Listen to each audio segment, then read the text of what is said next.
اعوذ باللہ من الشیطان الرجیم بسم اللہ الرحمن الرحیم. تمام ناظرین کی خدمت میں السلام علیکم ورحمۃ اللہ. سب سے پہلے عید غدیر، عید اللہ اکبر کی مناسبت سے تمام مومنین کی خدمت میں، تمام علماء کرام کی خدمت میں اور بالخصوص امام زمان اجل اللہ تعالیٰ فرجہ شریف کی خدمت میں ہدیہ تبریک اور تہنیت عرض کرتے ہیں. الحمدللہ گزشتہ سال کی طرح اس سال بھی توفیق ہوئی کہ اس عید کے موقع پر، عید غدیر کے موقع پر ایک سلسلہ وار جو پروگرام ہے اس کا اہتمام کیا جائے. اس سلسلہ وار پروگرامز کی جو پہلی نشست ہے یہ بھی ایک ہمارے لیے خداوند متعال کی جانب سے توفیق ہے. اس نشست میں جو شخصیت ہمارے ساتھ موجود ہیں، ہمارے استاد بزرگوار مکتب تشیع، جن کا میں یہ کہہ سکتا ہوں کہ پاکستان میں بالخصوص مقروض ہے جو ان کی خدمات ہیں. الحمدللہ توفیق ہوئی کہ آغا کی خدمت میں آئیں اور اس عید کی مناسبت سے مختلف سوالات کے ضمن میں آغا سے استفادہ کیا جائے. ہمارے ساتھ موجود ہیں حجت الاسلام والمسلمین قبلہ علامہ آفتاب حسین جوادی صاحب. السلام علیکم ورحمۃ اللہ. قبلہ وعلیکم السلام ورحمۃ اللہ. قبلہ خیریت سے ہیں؟ جی الحمدللہ.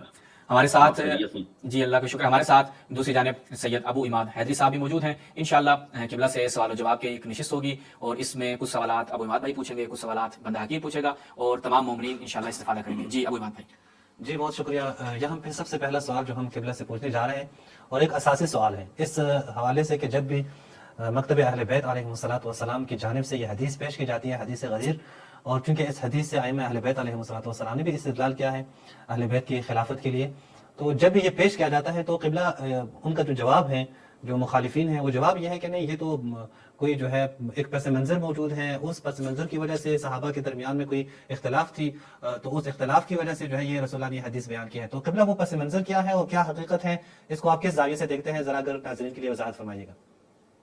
اعوذ باللہ من الشیطان الرجیم بسم اللہ الرحمن الرحیم. غدیر کا پس منظر وہ جو عام بیان کیا جاتا ہے کہ حضرت بریدہ اسلمی والی جو روایت بیان کی جاتی ہے اور وہ خالد بن ولید والی، کہ ان کے دل میں مولا کائنات کا بوجھ تھا اور پھر یہ شکایت کی گئی حضور خاتم صلی اللہ علیہ وآلہ وسلم کی خدمت میں، تو آپ نے پھر یہ غدیر والا جو یہ پورا واقعہ پیش آیا، اس کا جو پس منظر ہے وہی ہے کہ پیغمبر خاتم بتانا چاہتے تھے کہ مولا علی سے بغض رکھنا اور وہ گویا کہ مجھ سے بغض رکھنا ہے، اور حضرت علی سے بغض نہ رکھو بلکہ انہیں آپ دوست رکھو. یہ مخالفین ہمیشہ سے یہ اس غدیر کا پس منظر بیان کرتے آئے. اور میرے سامنے مولانا سید لال شاہ بخاری تھے، فاضل دیوبند، مولانا حسین احمد مدنی کے شاگرد تھے. انہوں نے بھی کتاب کا نام جو ہے وہ ولایت علی رکھا ہے، لیکن اصل کتاب کا نام ہے خطبہ غدیر قوم. صحیح. تو انہوں نے بھی جو پس منظر اس کا پیش کیا ہے یہی کیا ہے، کیونکہ یہ اصل بچنا چاہتے ہیں، کیونکہ یہ خطبہ غدیر یعنی یؤنا بہا وصایت النبی بے ولایت علی بن ابی طالب. صحیح. تو کیونکہ یہ مولا کائنات کی امامت اور خلافت بلا فصل پر دلائل تو بہت سارے ہیں، ان ادلہ میں سے ایک دلیل ناقابل تردید دلیل یہ واقع غدیر قوم ہے. تو اس لیے وہ ان کی یہ بخلاٹ ہے کہ وہ مدینے کا واقعہ یعنی اس سے جو پہلے یہ واقعہ رونما ہوا تھا اس کو لے کر فٹ کرتے ہیں یہاں غدیر قوم کے واقعہ سے، اور یہ بالکل غلط ہے. وہاں لفظ مدینہ کی بھی الفاظ ہیں اور اس کا کوئی تعلق نہیں ہے واقع غدیر قوم سے. مولا کائنات کی ہمارے یہ بھی میں اپنے ناظرین کو بتاتا چلوں کہ ہماری کتابوں میں اصول کافی میں باقاعدہ روایات ائمہ اہل بیت علیہ السلام سے صحیح و سند روایات موجود ہیں غدیر قوم کے حوالے سے، کہ غدیر قوم میں آیت تکمیل اور آیت تبلیغ کا نزول جو ہے وہ غدیر قوم میں ہوا، اور یہ صحیح و سند روایات موجود ہیں. ہمارے ہاں تو یہ مقدمہ بالکل ہمارا ثابت ہے اور تواتر کے ساتھ ہے. ائمہ اہل بیت علیہ السلام سے جو واضح اور صحیح جو احادیث وارد ہوئی ہیں ان میں تو پس منظر مولا امیر المومنین کی امامت اور خلافت کا اعلان تھا کہ جس کی تکمیل پر آیت تکمیل نازل ہوئی، اور یا ایھا الرسول بلغ ما انزل کی جو آیت مبارکہ ہے یہی سبب ہے اس واقعہ کا، واقع غدیر قوم کا، مولا امیر المومنین کی خلافت کے اعلان کا. ہمارے ہاں تو یہ ثابت ہے، تواتر کے ساتھ ثابت ہے. لیکن ہمارے مخالفین وہ جو واقعہ جوڑتے ہیں اس کی کوئی اصل نہیں ہے. وہ جو پہلے میں بتا چکا ہوں کہ اس کا اس سلسلے کے ساتھ کوئی تعلق نہیں ہے.